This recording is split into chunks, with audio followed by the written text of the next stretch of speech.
sa mga meron ng GCash pero hindi alam kung ano gamitin yung GCash account nyo. So guys, ito yung mga use niya. Guys, ang ginaganda ni GCash, once naka-login na kayo, ito na yung makikita nyo guys. Pag nilagay nyo na yung password nyo, 4-digit password. So ito guys, meron siyang send money. Ayan, yung send money nyo guys is pwede to GCash to GCash.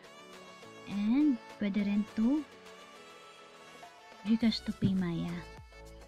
At higit sa lahat, meron siyang GCash to bank. Ito guys, kinagandahan, hindi mo na kailangan pumunta ng bangko para mag-send ng or mag-deposit ng cash. So ito lahat ng partner niya. Si BPI, si BDO, Metro Bank, Clan Bank, and other banks. So almost nandito na lahat ng bank niya. Ng bank natin.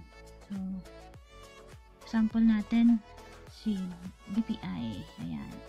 So sa BPI, lalagay mo lang kunwari kung magkano yung dapat guys yung pera nyo doon is sapat para makapag-transfer ka. Kunwari meron akong 72.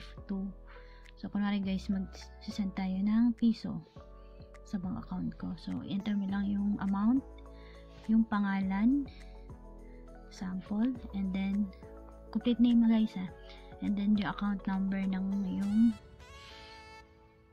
bank, account number ng yung card. So then, and the other one is yung email address mo, sample. Ayan. Then pag natapos mo na yan guys, send money lang, ganon, send money kunwa. Yun. So pag hindi siya complete guys, magaganda siya, invalid siya. So ganun lang guys, hindi ko na ituloy, alam nyo na yan. Then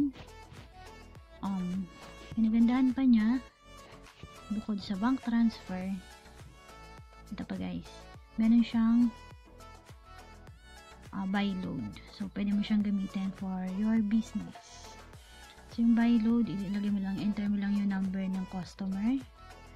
Ayan, kunwari ayan. Then next, then kung magkano yung denominations, kunwari 10 pesos, click mo lang, then click next, then yun, mag-proceed na siya. And bukod pa doon, meron siyang pay QR. So ito guys, madalas sa mga mall din, sa mga fast food, saka sa Pure Gold, kinagandaan niya. Hindi mo kailangan magdala ng pera. Kung may naman yung GCash account mo, pwede naman itong pambayad. So click mo lang siya, kailangan mo lang guys ng internet. So back natin. Meron din siyang guys na kinagandahan niya, kasi kaya ko siya ginagamit is ito talaga yung pinaka gusto ko sa lahat, yung meron siyang pay bills.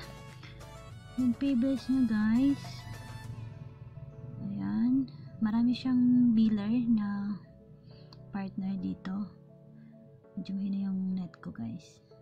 So ayan, meron siyang electric bills, kahit yung mga ayan, APEC, Angeles Electric, then Meralco, yan, lahat kung saan namang probinsya kayo nandoon. Meron din Cotabato Light, and other electric utilities nyo. So ayan, back natin guys, punta sa iba. At the same time, grabe ang hina ng net. Meron siyang cable and internet. So mga cable internet naman,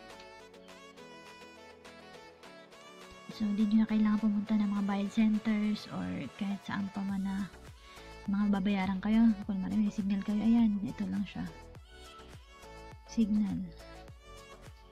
Nandiyan na lahat ang kailangan nyo. I-enter nyo lang yung account. Ayan yung mga hinihingi niya, tulad ng account number, account name, amount, email mo, para dun niya isi-send yung resibo mo. And then andyan na lahat ng kailangan mo, pati yung telecoms like PLDT nandiyan na din, saka iba pang telecoms.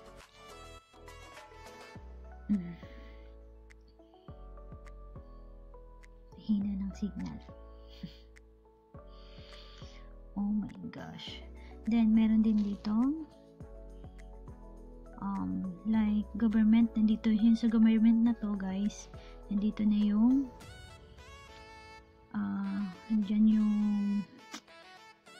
NSO, nandyan na din si MMDA, si pati yung passport nandito din yung pagbabayad. So mga insurance, real estate. So ayan, ang dami pa niyang, so ayan, sabi ko kanina, NNBI, Pag-ibig, SS, pati SS pala meron na, dati wala kasi. Saka PUAA, DFA meron din pag magbubook kayo ng passport nyo. Then guys, meron dito yung schools, yung mga mahal na schools meron na din dito. Magbayad kayo ng tuition ng mga anak nyo. At the same time, meron din siyang insurance. Ayan, insurance. Then ito yung pinakamaganda din sa lahat. Kunwari marami kang credit card na babayaran. So, andito yung credit card.